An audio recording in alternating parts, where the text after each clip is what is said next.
Jangan lupa like, comment, and subscribe channel YouTube TVRI Bengkulu dan nyalakan lonceng notifikasinya.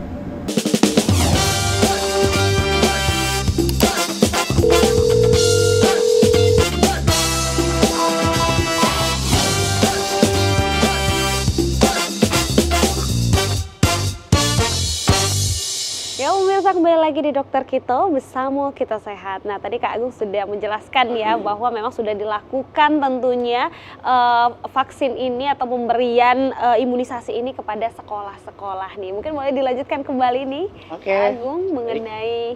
Nah baik, kita bahas dulu ya adanya kontraindikasi. Nah kontraindikasi atau tanda-tanda yang perlu kita ketahui dulu sebelum kita memberikan vaksin. Jadi yang pertama, boleh juga anak dengan HIV atau tinggal serumah dengan penderita HIV itu diberikan juga, harus diberikan IVV, vaksin polio tadi juga.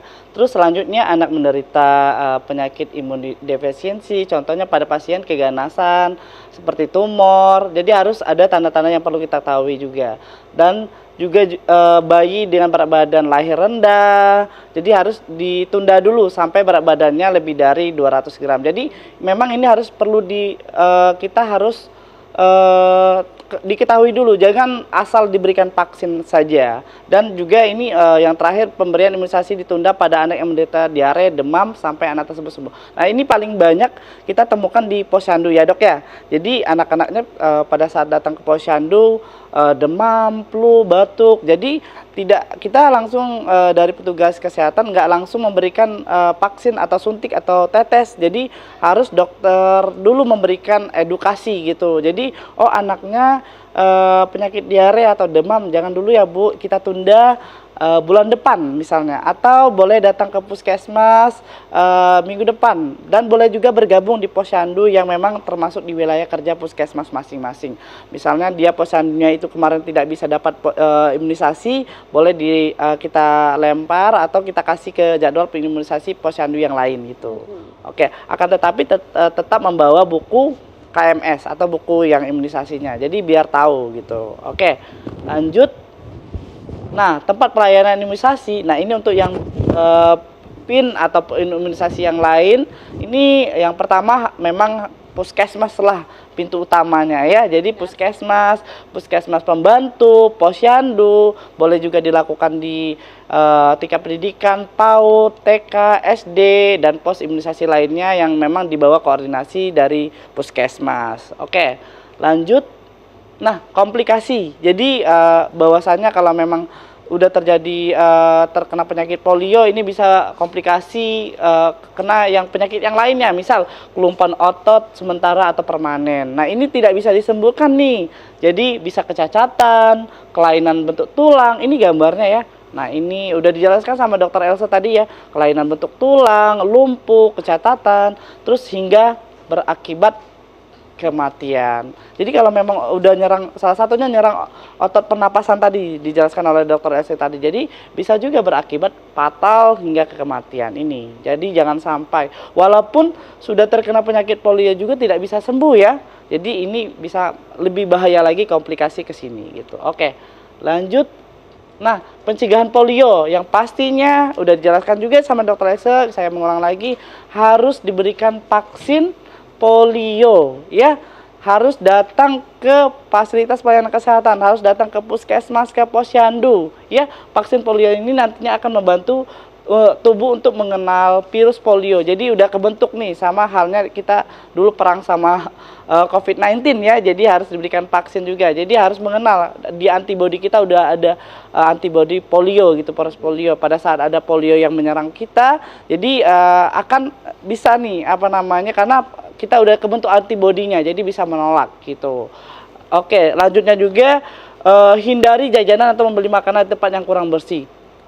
Tadi udah jelaskan ya sama dokter Elsa juga nih, bahwasannya makan ya harus kebersihan makanan harus tetap dijaga. Karena kenapa? Tadi ada dari tahap pertama tadi, dari yang ada penderita polio yang dari BAB tadi, jadi ini bisa berakibat fatal juga nih. Jadi harus tetap dijaga kebersihan makanan yang kita makan tadi. Oke, terus selanjutnya hindari kontak dengan orang yang sakit. Balik lagi ya, ini maupun sakit apa yang memang derita orang, kita harus tetap menghindari kontak dengan orang yang sakit dan harus memakai alat pelindung diri juga ya. Salah satunya kalau ada orang sakit kita harus memakai masker. Oke, terus cuci tangan secara teratur. Ini betul hal yang paling simpel tapi susah dilakukan. Ya, hal yang paling simpel, sangat simpel tapi susah dilakukan. Jadi harus sebelum dan sesudah aktivitas harus mencuci tangan pakai sabun di air mengalir. Ini salah satu pencegahannya juga. Dan vaksin polio ini juga dibagi menjadi 2 jenis, bisa dari via oral mulut atau juga injeksi, bisa dari suntikan gitu. Oke, lanjut.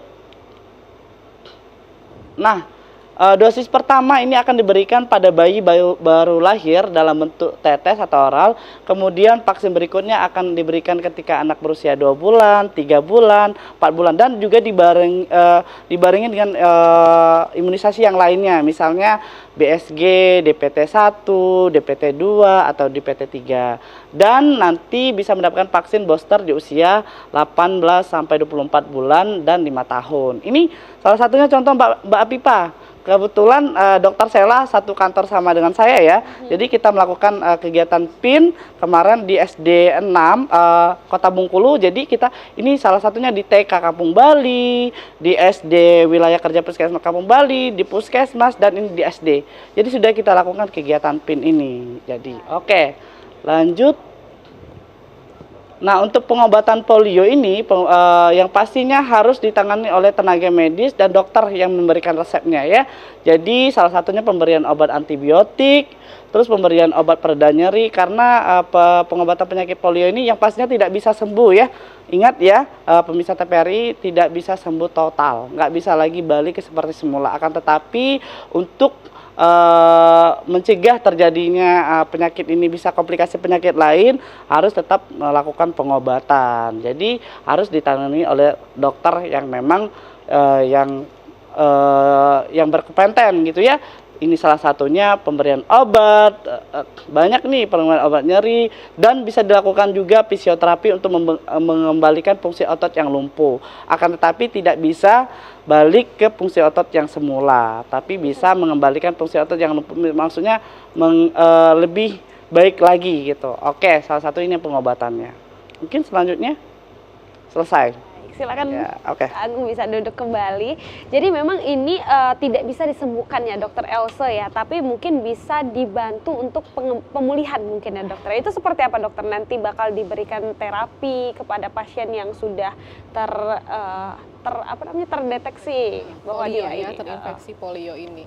Jadi memang kabar buruknya belum ada tadi, belum ada obatnya, dan cacatnya bisa dibilang adalah cacat yang permanen. Hanya saja tentu apapun penyakitnya kita harus memberikan pengobatan ya. Pengobatan maksudnya misalnya dia nyeri, kita berikan obat anti nyeri. Misalnya nanti dia ada ketegangan otot atau gimana, kita berikan antispasmodik supaya rileks ototnya. Itu sekali lagi cuman obat-obat suportif yang sesuai dengan gejalanya. Fisioterapi pun itu kita ibaratnya itu dia udah lumpuh seperti itu ya, tetapi kita bantu dengan fisioterapi untuk supaya ototnya ini tidak berkelanjutan keparahannya ya. Maksudnya karena ototnya itu sudah mengecil, mungkin kita bantu dengan fisioterapi untuk mengembalikan kerja ototnya supaya akan terbentuk lagi ototnya yang baru seperti itu ya. Mungkin nanti ada kontraksi ototnya, tetapi sekali lagi dia tidak bisa lagi seperti semula. Itu yang sangat disayangkan sebenarnya dari penyakit polio ini. Jadi memang penting sekali untuk vaksin ini ya. Betul. Juga masyarakat mungkin yang belum sempat bawa anaknya vaksin, buruan langsung vaksin tentunya. Ini karena memang bahayanya dan dampaknya luar biasa. Nah, tapi dokter, ini mungkin ada pertanyaan lagi nih dari masyarakat yang mungkin masih awam nih mengenai polio. Polio ini kan bisa menimbulkan kecacatan gitu ya, permanen gitu ya dok ya. Tapi apakah ini berbeda dengan mungkin anak-anak yang sekarang sudah mengalami juga kelumpuhan itu dok? Apakah ada perbedaan atau seperti apa nih dokter? Kita lihat dulu ya kelumpuhannya itu yang seperti apa. Karena kan memang ada misal dianya ada penyakit bawaan. Kita lihat misalnya anak-anak dengan HIV, dia kan dengan imunnya yang sangat rendah.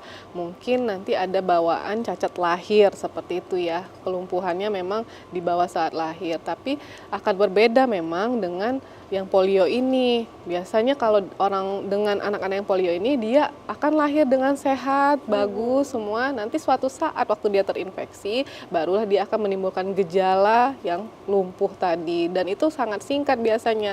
Kalau kita lihat tadi masa inkubasinya 7 sampai 14 hari, bahkan bisa pendek 4 hari saja.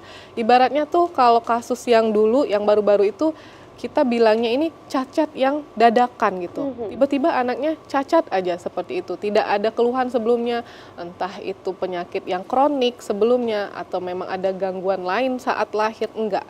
Sama sekali enggak. Sehat terus tiba-tiba dianya lumpuh.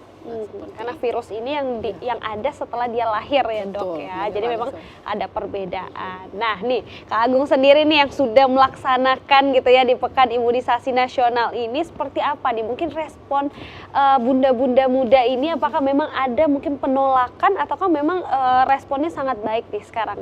Baik, untuk kita yang memang udah 2 hari ini ya terjun ke lapangan kegiatan Pin Polio ini, alhamdulillah mereka sangat antusias ya, karena kenapa kita sudah memberikan edukasi sebelumnya bahwasannya ini terjadinya kejadian luar biasa tadi. Jangan sampai dengan hanya polio yang ditetes ini mengakibatkan anaknya bisa kecacatan atau lumpuh tadi. Jadi kita memberikan edukasi terlebih dahulu. Jadi orang tuanya banyak yang tidak menolak. Artinya mereka banyak yang setuju untuk dilakukan kegiatannya, anaknya diterima atau menerima vaksin polio tadi. Sepertinya kita dilakukan yang di TK, di PAUD, SD ataupun di Posyandu. Jadi mereka antusiasnya luar biasa. Baik, jadi responnya positif dan baik ya.